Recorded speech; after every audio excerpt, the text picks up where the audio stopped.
ദൈവപുത്രനായ യേശുക്രിസ്തുവിൻ്റെ ശിഷ്യരിൽ ഒരുവനായ തോമസ് അപ്പോസ്തോലനാൽ സ്ഥാപിതമായതെന്ന് വിശ്വസിക്കപ്പെടുന്ന മലങ്കര മാർത്തോമാ സുറിയാനി സഭ കാതോലികവും ശ്രൈഹികവുമായ ഏകവിശുദ്ധ സഭയുടെ ഭാഗമാണ്.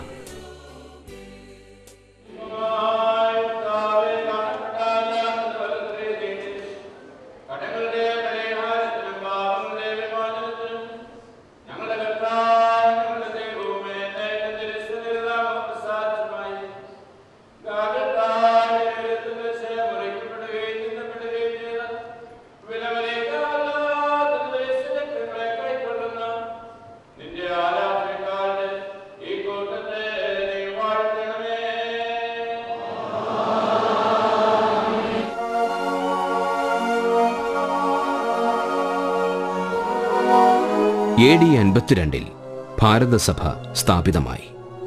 17-ാം നൂറ്റാണ്ടിൽ മിഷണറിമാരുടെ സന്ദർശനവും പ്രവർത്തനങ്ങളും മൂലം സഭയിൽ സാർവത്രികമായ ആത്മീയ ഉണർവുളവായി. ഇത് സഭയിൽ തന്നെ ഒരു നവീകരണത്തിന് കാരണമായി.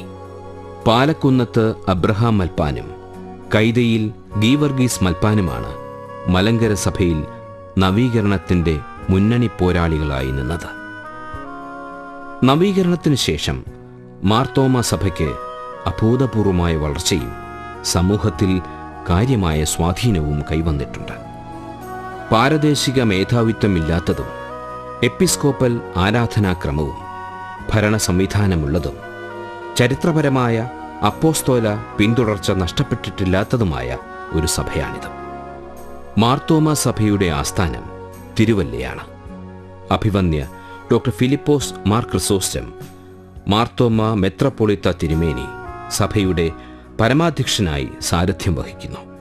ഇപ്പോൾ സഭയിൽ മെത്രാപ്പൊളീത്ത ഉൾപ്പെടെ 9 മേൽപ്പട്ടക്കാരും സജീവ സേവനത്തിലുള്ള 668 പട്ടക്കാരും സേവനത്തിൽ നിന്ന് വിരമിച്ച 120 പട്ടക്കാരും ഏകദേശം 10 ലക്ഷം ജനങ്ങൾ സഭാ വിശ്വാസികളുമായിട്ടുണ്ട്.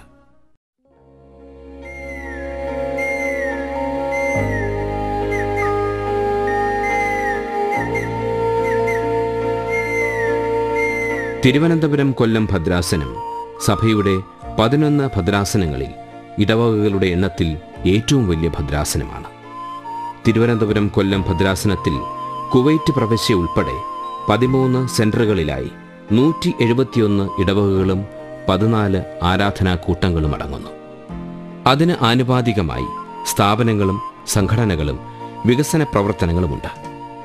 1980 ജൂലൈ 1 തിരുവനന്തപുരം കൊല്ലം ഭദ്രാസനം രൂപപ്പെട്ടത്. കേരളത്തിലെ കൊല്ലം തിരുവനന്തപുരം ജില്ലകളും തമിഴ്നാടിൻ്റെ കന്യാകുമാരി തിരുനെൽവേലി ജില്ലകളിലുമായി ഭദ്രാസനം വ്യാപിച്ചു കിടക്കുന്നു. സജീവ സേവനത്തിലുള്ള 88 പട്ടക്കാരുടെയും പുനർനിയമനപ്രകാരം 2 പട്ടക്കാരുടെയും സാമൂഹിക സേവകരുടെയും സ്വമേധയാ പ്രവർത്തകരുടെയും സ്ഥാപനങ്ങളിലെ പ്രവർത്തകരുടെയും സേവനം ഭദ്രാസനത്തിന് ലഭിച്ചു വരുന്നു. 102 പട്ടക്കാരും 252 ആത്മായരും ഉൾപ്പെടെ 354 പേരടങ്ങുന്ന ഭദ്രാസന അസംബ്ലിയാണ് ഭദ്രാസനത്തിൻ്റെ തീരുമാന സഭ. അസംബ്ലിയുടെ തീരുമാനങ്ങൾ നടപ്പിലാക്കുന്നതിനും ദൈനംദിന കാര്യങ്ങളുടെ നടത്തിപ്പിനുമായി ഭദ്രാസന എപ്പിസ്കോപ്പ അധ്യക്ഷനായുള്ള 27 പേരടങ്ങുന്ന ഭദ്രാസന കൗൺസിലുണ്ട്. റവറൻഡ് എബ്രഹാം സാമുവേൽ സെക്രട്ടറിയായും ശ്രീ സാജൻ വേളൂർ ട്രഷററായും പ്രവർത്തിക്കുന്നു.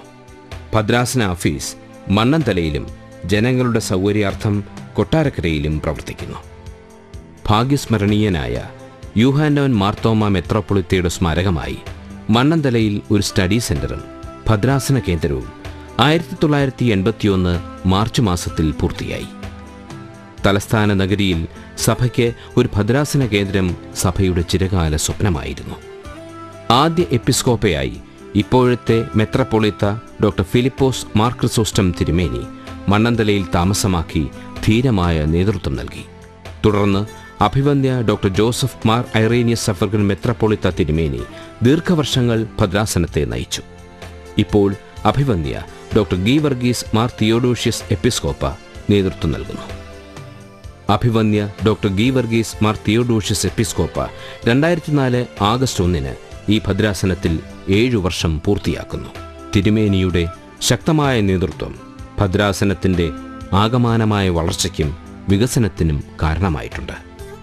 അന്ധനിലും അനാഥനിലും കുഷ്ഠരോഗിയിലും മരണാസന്നനിലും തളർവാദ രോഗിയിലുമെല്ലാം ദൈവരാജ്യത്തിൻ്റെ വലിയ നിധികൾ കണ്ടെത്തിയ ക്രിസ്തുവിനെ പോലൊരിടയൻ.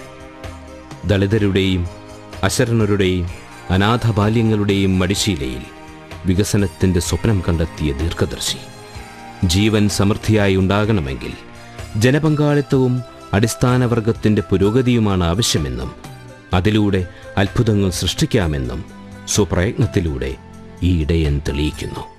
ഇന്ന് തിരുവനന്തപുരം, കൊല്ലം ഭദ്രാസനത്തിലുള്ള പല പദ്ധതികളും അഭിവന്ദ്യ തിരുമേനിയുടെ ദർശനത്തിൻ്റെയും ദീർഘവീക്ഷണത്തിൻ്റെയും ഫലമായിട്ടുണ്ടായിട്ടുള്ളതും നിരന്തര ശ്രദ്ധയിലും പരിലാളനയിലും വളർച്ച പ്രാപിക്കുന്നതുമാണ്.